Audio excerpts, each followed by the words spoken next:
Oke, teman-teman, kemarin kan ada yang nanya nih, ya, bahan apa saja untuk membuat gantungan kunci, terus caranya seperti apa.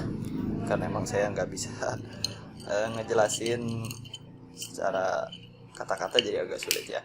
Jadi saya buatkan video ini, mudah-mudahan bisa bermanfaat bagi teman-teman yang belum tahu, dan berkah bagi semuanya, dan lancar usahanya, sehat tentunya, amin.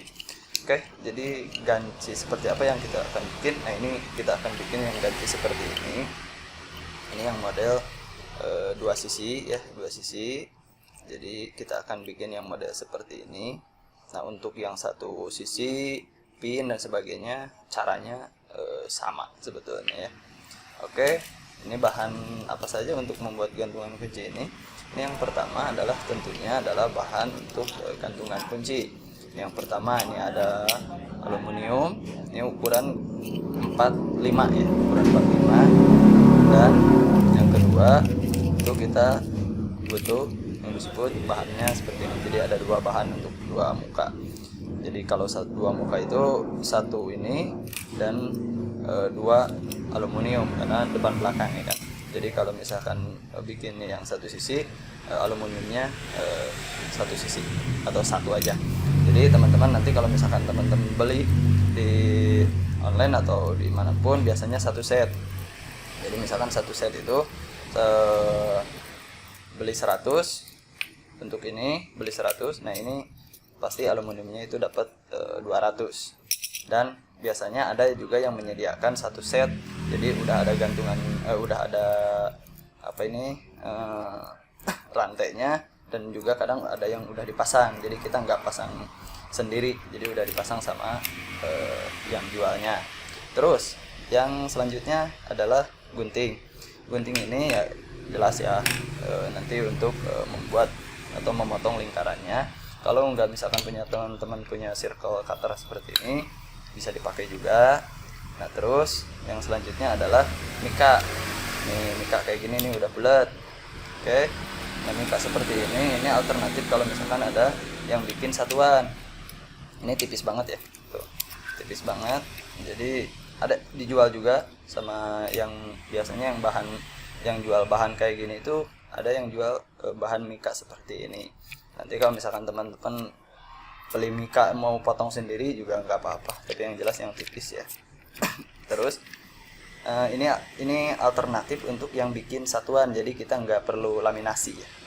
Nah, finishing akhirnya nanti teman-teman bisa gini. Ini berkreasi, inovasi dan sebagainya ya, terserah sih teman-teman lebih jago untuk hal-hal seperti ini. Tapi ya daya jualnya juga mungkin akan lebih menarik kalau seperti ini. Oke, ini ada sampelnya seperti ini. Terus perlengkapan atau bahan yang diperlukan yang selanjutnya, kalau misalkan teman-teman nggak pakai mika atau orderannya lebih dari 10 ya, 10. Ini saya biasanya kalau orderan lebih dari 10 atau selusin itu saya pakai laminasi. Nah, ini saya pakai laminasi ini. Oke, pakai laminasi. Jadi laminasinya juga seperti ini ya. Nah, biasanya saya set ini di 160 untuk temperaturnya di 160. Tapi juga tergantung pemakaian daripada bahan laminasi, plastik laminasi ini, karena emang ada yang tebal, ada yang tipis kan. Jadi biasanya kalau yang tipis itu di 140, kadang 120 juga udah bagus. Oke. Yang selanjutnya kita ke alat cetaknya. Alat cetaknya, jadi kita kenalan aja dulu dengan alat cetaknya seperti apa. Nah, alat cetaknya kurang lebih seperti ini, karena emang di sini kebetulan mereknya ini Talent, merek Talent seperti itu. Jadi kalau nanya harga mungkin bisa search ya di Google, harganya di kisaran 3 jutaan lah kurang lebih ya. Oke, moldingnya saya punya 3.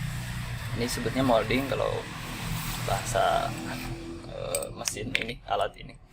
Oke, nah ini molding yang ukuran ini itu adalah yang 45. Nanti kita bisa pasang ya, 45. Lalu yang ini untuk 44. Ini ada tulisannya ya 44. lalu yang ini adalah 58. Oke, ada yang lebih kecil sebetulnya moldingnya, tapi saya nggak punya. Tapi ini yang molding yang 58 ini jarang kepake, seringnya yang 44 sama yang 45. Jadi prakteknya nanti kita praktekkan setelah kita buat bahan satunya lagi, yaitu hasil cetaknya. Nanti kita pasang ya. Ininya, nah ini cara pasangnya tetap di sini seperti ini. Oke, mohon maaf ya, saya sambil pegang HP ini. Nah gitu, ini nyangkut. Di sini ada cantolan seperti ini. Nah ini ada baut ini untuk cantolan, jadi nanti ketika teman-teman geser ke sini mentok dia jadi pas gitu. Oke, itu sekitar alatnya. Lalu sekarang kita lanjut ke video setting di Corel Draw-nya seperti apa. Oke, let's go. Oke, setelah tadi kita mengetahui bahan dan alatnya, lanjut kita ke setting untuk proses cetaknya, printoutnya. Oke, nah di sini ada contoh. Nah ini untuk ukuran ini yang pertama ya. Jadi nanti teman-teman untuk misalkan ini mau bikin yang untuk molding yang tadi ya, yang ukuran 58, ini kita bikin dua lingkaran seperti ini. Untuk ini lingkaran dalam dan yang ini untuk lingkaran luar. Nah ukurannya itu untuk yang molding 58 ini yang perlu diperhatikannya yang ini ya. Ini molding untuk ukuran 58. Ini ukuran luarnya itu 7 cm dan ukuran dalamnya 6 cm. Jadi teman-teman cukup buat lingkaran pakai ini ya, shape tool atau ellipse tool. Ellipse tool di sini ada tulisannya ya, ellipse tool. Shortcutnya F7 gitu. Jadi kalau teman-teman mau bikin buletan cukup tekan F7, dia langsung masuk ke ellipse tool. Nah seperti itu bikinnya. Jadi usahakan supaya dia presisi, tekan kontrol dan atau kontrol shift boleh, kontrol saja boleh. Jadi sambil digeser nanti dia akan presisi seperti ini. Jadi kalau misalkan tidak tekan kontrol atau shift, dia bisa jadi gapping seperti ini, nggak presisi. Tapi nanti nggak apa-apa karena kita bisa setting ukurannya di sini. Jadi 6 cm, di sini 6 cm. Nah untuk ukuran luarnya itu 7 cm. Nah untuk molding yang ukuran 45 ini sama ya. Ukuran luarnya di 6,65 cm, ukuran dalamnya 4,7 cm. Nah area luar ini diperuntukkan untuk nanti supaya dia masuk ke moldingnya, jadi dapat gitu ya. Oke, untuk ukuran yang 44 ini ukuran luarnya itu 5,35 cm dan ukuran dalamnya adalah 4,5 cm. Jadi cukup teman-teman ikuti ukuran ini kalau misalkan moldingnya 58, 45 dan 44. Jadi ukuran luar dan ini bisa dicatat oleh teman-teman. Oke. Nah, karena kita nanti kita praktek yang ukuran 45, jadi kita set untuk ukuran yang 45 saja. Oke, di sini 4,7. Oke, ini 4,7. Lalu ukuran luarnya ini 6,65. Ukuran luarnya itu dia 5,65. Oh, sorry, ini saya nulisnya. Sorry. Salah ya. 5,65. Nah, ini jadi udah sama. Ini untuk depan dan ini untuk belakang karena memang dua sisi. Jadi caranya kalau misalkan gambarnya ini contoh saja ya. Ini contoh gambarnya sudah ada ataupun misalkan teman-teman desain atau kreasi sendiri ya terserah. Caranya kita masukkan gambar ini ke lingkaran dalam ini. Lingkaran dalam. Caranya kalau misalkan di Corel X5, karena saya pakai Corel X5 ya untuk sekarang. Dia ada di efek, power clip, lalu please insert container. Dia nanti akan masuk ke datanya di lingkaran dalam. Oke, nanti tinggal kita set saja, dipas-pasin ya supaya nanti tidak mepet dan sebagainya. Kalau misalkan udah dirasa selesai, kita tinggal finish edit dan sebagainya. Lalu setelah itu kita hilangkan aja garis ini karena kita tidak butuh. Ini hanya sebatas panduan saja. Oke, nah garis ini cukup di higher line saja, nggak perlu gede-gede karena itu untuk alat bantu kita nanti motong. Nah, yang selanjutnya ini untuk ke dalam. Untuk yang belakang sama ya caranya, di efek, power clip, dan insert. Oke, nanti kalau misalkan teman-teman di Corel X7 itu cukup di klik kanan ya. Klik kanan, lalu setelah itu nanti muncul ada power clipnya. Setelah itu hilangkan sama ya, seperti itu. Nah, tinggal kalau misalkan cetaknya satu ya tinggal satu. Nanti kalau misalkan mau diperbanyak ya terserah. Misalkan di sini kita mau bikin itu cukup, misalkan kita mau geser, tinggal masuk ke transformation ya. Transformation ini kalau di X5 dia ada di rank, transformation, dan position. Kalau ini shortcutnya ada Alt plus F7 ya. Oke, nanti kita masuk ke pinggir. Nah, ini tulisannya kalau posisinya 5,65 karena kita nanti butuh untuk supaya dia tidak terlalu ngepas, kita butuh space untuk dia masuk cutter atau enggak gunting dan sebagainya. Cukup kita masukkan mungkin di angka 8 ya. 5,8, copiesnya 1 aja dulu kita coba. Oke. Nah, dia ada space seperti ini. Jadi nanti enak buat gunting karena emang ada space-nya. Nah, seperti itu. Nanti ya terserah ya teman-teman, dibanyakin dan sebagainya. Nah, langkah yang selanjutnya adalah cetak printout. Oke, nah, tadi saya lupa bahannya. Bahannya yang biasa saya pakai itu di kertas manila atau BC ya, BC kertas manila ya, kurang lebih dia 150 GSM. Nah, printnya saya print laser. Kalau print laser pakai Xerox, dia itu kalau di orderannya ya lumayan cukup di angka lebih 200 atau enggak 200 kebanyakan. Pokoknya lebih dari A3 karena biasanya kalau di A3 saya print laser. Oke. Print laser jadi dia masuk 24 gitu kalau nggak salah ya. Jadi dia masuk, jadi enak sekali ngeprint langsung dilaminasi. Jadi nggak pakai mika. Tapi kalau misalkan ordernya ada yang satuan dan sebagainya, kita juga terima yang satuan ya. Jangan, jadi kalau ada yang kecil-kecil juga diambil aja, lumayan kan rezeki. Itu kan.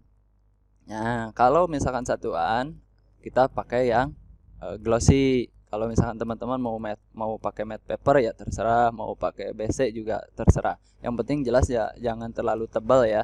Jangan terlalu tebal karena dulu juga pernah saya coba di 210 GSM itu dia terlalu tebal. Jadi nggak masuk dia aluminiumnya itu nggak. Jadi cepat kebuka. Jadi jelek lah hasilnya. Nah, bisa dipakai glossy paper, matte paper, BC ya yang ukurannya itu gramaturnya di 150 GSM dan sebagainya. Jadi kertasnya bisa lah disesuaikan aja. Oke. Tinggal cetak saja kalau sudah seperti ini. Kalau misalkan teman-teman tinggal pilih printer yang teman-teman punya, di setting sedemikian rupa supaya hasilnya lebih bagus. Jadi kalau misalkan udah dicetak, langsung kita proses ke laminasi. Oke, nah ini teman-teman yang hasil dari laminasi yang tadi. Jadi teman-teman nanti saya nggak praktikkan laminasinya ya, jadi supaya cepet. Ini praktiknya, ini udah jadi kayak gini. Nanti kita potong ya sesuai garisnya. Jadi ya diusahakan serapi mungkin ya, kalau manual ya kita usahakan ikuti garis yang tadi di luar kita bikin, yang garis luar itu. Nah, ini fungsinya jadi buat alat bantu kita motong pakai gunting atau pakai circle cutter yang tadi. Jadi